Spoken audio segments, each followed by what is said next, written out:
Првата цигара во Македонија децата ја палат на 13,5 години.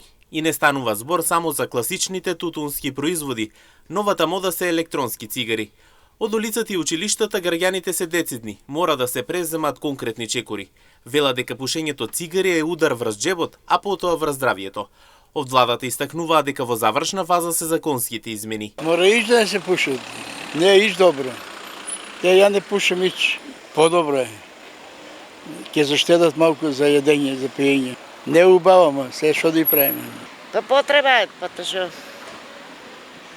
Навика, ја некем да пушам, ама така ме тера. Сега ќе внимавате ли еве пред градинки, пред школи? Да, ни не одам, точно, тоа оправдано.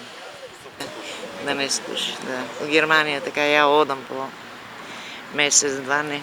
А надвор може да. Колина за се општо ако земе, виж, многу збрки не прават сега со пожарите, ако е за така. Конкретно сега за летни услови. 50% сигурно. Влијае на организмот, тоа го знам. Ја како дете пуше, после видео мора да ги оставам. Видам дека лошо делува и остави до дете. Ото за безбедноста на децата? Па добро за децата општо и за голема слобода, кратко речено. Тоа е најважното. Нели сега голема слобода и да додат? Треба да се забранат. А не треба и там да се пуши.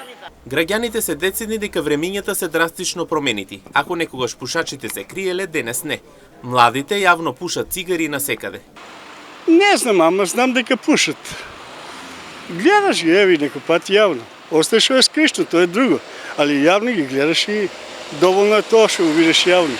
Властите најавува дека наскоро ќе се презентираат конкретните чекори, со можност за нов закон или измена на постоечкиот. Заекнувањето на царините и акцизите се дел од мерките кои се планираат со цел да се намали бројот на пушачи и да се заштити јавното здравје.